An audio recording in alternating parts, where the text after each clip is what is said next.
Barbara Arrowsmith-Young, welcome to the Report Card. Thank you. Barbara, your development of this learning program followed your own struggles with learning as a child.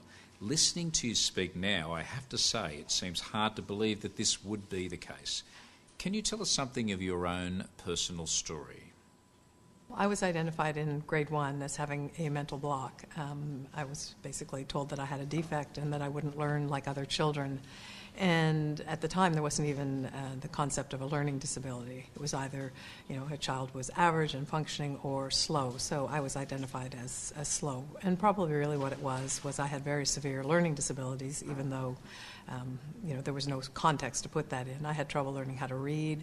I had trouble learning how to write. I had trouble comprehending, really understanding concepts and ideas, mathematics, logic, cause and effect. So really very profound comprehension difficulties. Then I had a problem, what I call kinesthetic awareness. So the whole left side of my body didn't know where it was in space, so very uncoordinated. So I couldn't excel either academically because of the comprehension problem, and I couldn't excel athletically because I was uncoordinated in sports. While there were people doing some research work in this area, your research was actually pioneering work in exploring how gaining a better understanding of the brain applies to how young people learn. Would that be fair to say? That's correct. What I learned from my father, who was an inventor and very creative about or very passionate about the creative process, he always said that if there wasn't a solution to something, one would go out and create a solution, and before you could create a solution, you had to identify the nature of the problem. So really my schooling was a quest to try to understand what was wrong with me. And it was when I was in graduate school studying school psychology, I came across the work of Alexander Luria, who is a brilliant, brilliant Russian neuropsychologist. And he was studying people after World War II that had very localized head wounds. And what he found is, if there's a wound to this part of the area, what function drops out? Therefore, what is that part of the brain responsible for? And there was one case that he followed for many years, a soldier named Zazetsky that had a bullet hole wound to the angular gyrus in the left hemisphere. And when I read what this person couldn't do, it was like reading my life on the page. I'd never been able to tell time, right up into graduate school. And after his wound, he couldn't tell time. He couldn't understand cause and effect. Anything that he read felt incomprehensible. He talked about living in a dense fog, and I used to write that I was living in a dense fog, that I lived in what I called lag time, because I didn't understand things as I was listening to them, as I was reading them. I didn't understand things in real time. And so now I knew that it was part of my brain that wasn't functioning. And around the same time, I came across Mark Rosenzweig's work, and he was a psychologist at Berkeley. And he was one of the early people looking at neuroplasticity, and he was working with rats and finding that if you put rats in a very stimulating environment with lots of toys to play with, they became better learners. And then when he looked at their brains, the brains had changed physiologically. So they had more dendrites, more neurotransmitters, more glia cells. The brains had changed physiologically, and that had allowed them to be better learners. So at that time I thought, humans hopefully have as much neuroplasticity as rats, and ideally, probably we had more neuroplasticity than rats. So I thought maybe I could find a way to exercise my own brain to change my cognitive limitations and my learning difficulties. So that set me on my path of transformation and the beginning of creating the first cognitive exercise. While there were people doing some research work in this area, your research was actually pioneering work in exploring how gaining a better understanding of the brain applies to how young people learn. Would that be fair to say? Yes, I've been sort of recognized as one of the pioneers in this field in terms of taking the research from neuroplasticity and harnessing that research and really the brain's capability to change as a result of stimulation, and applying that to people with learning differences, learning disabilities, and really changing the cognitive function. I mean, a lot of good traditional special education is really functioning with the premise that the learner is fixed. And what we do is we use compensatory strategies, which are all good and beneficial. So if a child has problems writing, you use voice recognition software. A child that has a problem with an auditory memory, memory, tape record the lectures. A child that has problems writing, you might get them a scribe. So they're using compensations or workarounds to support the deficit, or accommodating curriculum, making it in more bite-sized chunks so it's more accessible to the individual.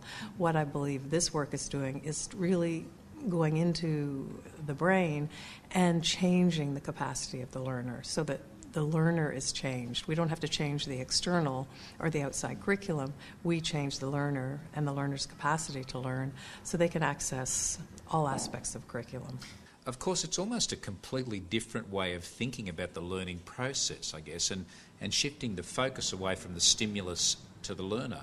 Absolutely. And it's really, if we think about it, how do we learn? We learn through our brain, and we take our brain everywhere we go with us, and it is what mediates our understanding not only of ourselves, but of other people, of our world, of our place in it. So if there's anything that's not working there, it's going to have a huge impact, not just in school, but once that classroom door closes and the student walks out of the classroom, it affects them in everyday life. So there are 19 cognitive areas that you work on. Is that the case? What you expect at the beginning is for each student that's in the program, we will be the teachers here have been trained now in the assessment process, so they're going to be assessing each individual child's unique cognitive learning profile. So out of the 19 areas that we can currently work on and address, each child will have a profile saying this area is a strength, not a concern. This area is maybe a mild problem. Maybe their visual memory is good, but the auditory memory is weak. Maybe the motor planning related to writing is a problem.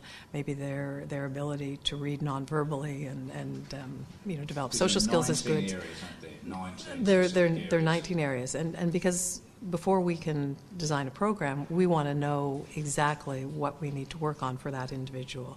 So we look at each child's cognitive profile, and then we assign the targeted exercises that are specific for that child. So each child is going to be on their own specific program designed for their profile. Very much tailored to the individual? Very much tailored to the individual, because that's what's going to benefit them. And then usually what we see is about 3 to 4 months into the program, the individual starts to experience cognitive change.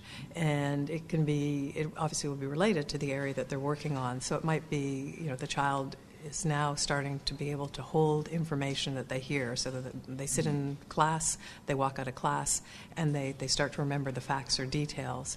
It might be that when they go to do a written assignment, now the thoughts that they have in their heads start to flow onto the page more automatically. For the comprehension and reasoning, it could be that they look at a math formula and they start to understand the logic behind it. So about the 3 to 4 month mark, it seems that it takes about that amount of time for the brain to engage with the exercises and to start to affect change. And then the change is progressive after that. And the goal is to bring the areas of weakness up to an average level of functioning, and in some cases we bring those weaknesses up to an above average level. It's fair to say that your work is fairly controversial. There are critics out there, including in Australia. Professor Anne Castles from Macquarie University is one. How would you respond to those criticisms? Well, I think any time there's a new way of doing something, even though I don't personally think this is new, since I've been doing it for over 30 years and I've got a long track record of results. But in terms of standard education, this is a new approach. I mean, and it comes out of neuroscience. It doesn't come out of education. So I think there'll be time and a transition before it's fully recognized and accepted. And what I would say to somebody that says there isn't research, I would say look at our website. Since 1997 to 2007, there are 10 studies that have been done. They've been done with different researchers. People from the University of Toronto, head of research at the Department of Psychiatry.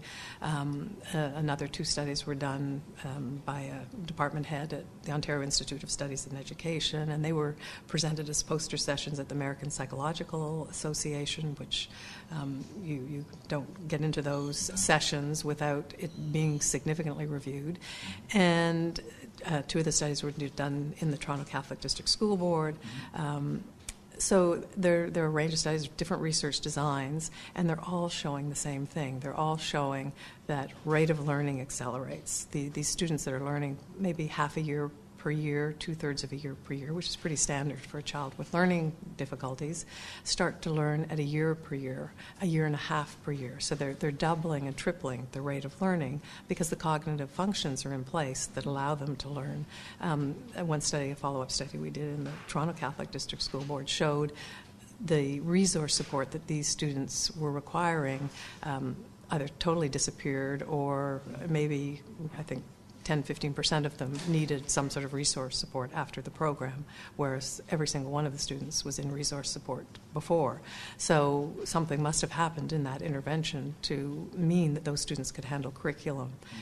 One group that we had in high school, the very first group that went in the Toronto Catholic District School Board in grades 9 and 10, what we found is in the summer of the first year, these students opted to go to summer school. Not that they had to, but they wanted to go up a level in their academic level. So if they were in basic level courses, they went into general level. If they were in general, they went into advanced. And this had been unheard of.